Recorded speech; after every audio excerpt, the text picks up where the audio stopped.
आणि आवाजाला प्रयत्न मी ओमराव आणि माझी सहकारी प्रेमराव कृष्णराव आणि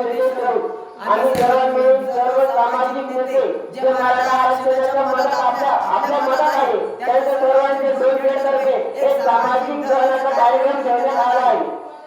पंतप्रधान नरेंद्र मोदींनी सर्व भारतवासियांना मोठे वचन देऊन आपल्या सर्वांना कर्ज फसवले हे एक उदाहरण बघा।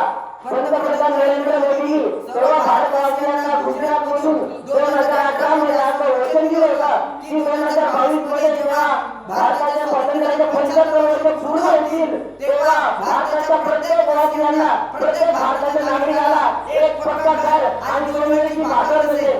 बघा केवढा मोठा घोटाळा आणि समाज बनणारा माणूस आहे। आज भारतात 1.8 मिलियन म्हणजे सुमारे 18 लाख लोक बेघर आहेत, त्यांना सोन्याची भाकर नसली होते। पंतप्रधान नरेंद्र मोदींनी दिलेले दुसरे वचन की शेतकऱ्याची इन्कम डबल करेल। हा पंतप्रधान नरेंद्र मोदी सर्व भारतवासियांची इन्कम डबल करणारे म्हणजे कमाई डबल करणारे आज त्यांनी 2014 मध्ये म्हटले 2016 मध्ये सत्तेत येऊन 10 वर्ष झाले शेतकऱ्यांची आत्महत्या कर्जमाफी थांबत नाहीये। शेतकरी गरिबीमुळे मरून आला। जेव्हापासून पंतप्रधान नरेंद्र मोदी सत्तेत आला तेव्हापासून 43,190 शेतकऱ्यांनी कर्जमाफी आणि गरिबीमुळे आत्महत्या केली।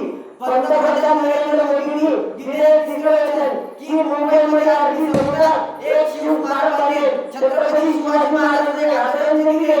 सर्व मराठी आणि सर्व मुंबईकरांना एक वास्तू आणि म्हणून 2016 मध्ये दिलेलं वचन अजून भूमिपूजन पंतप्रधान नरेंद्र मोदींनी केले। ती भूमिपूजन शिवाजी महाराजांनी बदल त्यांनी ओळखलं नाही। पंतप्रधान नरेंद्र मोदींनी संपूर्ण मराठा समाजाचा संपूर्ण भारतवासियांचा अपमान केलेला आहे। तरी पण आपण काय लोकांना मतदान देतो।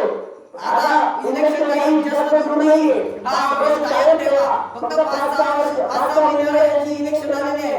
इलेक्शनमुळे आता इलेक्शनमुळे आपल्या पुढे यांना बळी जाऊ नका। यांना बळी जाऊ नका।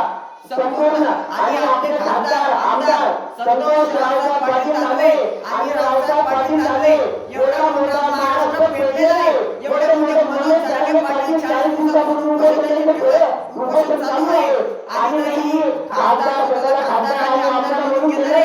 हे खोटारडे लोक मराठा आरक्षणाबद्दल काही शब्द बोलू शकत नाही।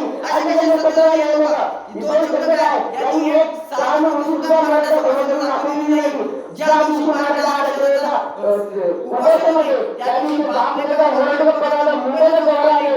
हे खोटं म्हणून मराठे हे लोक मराठ्याचे नाही, हे लोक माझे, हे लोक तुमचे नाही, हे लोक फक्त पैसा कमवायला इथे बसलेले आहे। आणि म्हणून आज पूर्ण वासियांच्या तर्फे आज या सर्व लोकांचे दळण केलेलं आहे। कोणाला तुम्ही आपल्याची शेवटी एक वाट वाढी आपल्याला तिच्या नारायण राजा छत्रपती शिवाजी महाराजांबद्दल आणि संपूर्ण मराठा समाजाबद्दल आपण शब्द बोलतो। हे तुम्ही एकदा तुमचे अंगावर काठी घेऊन एक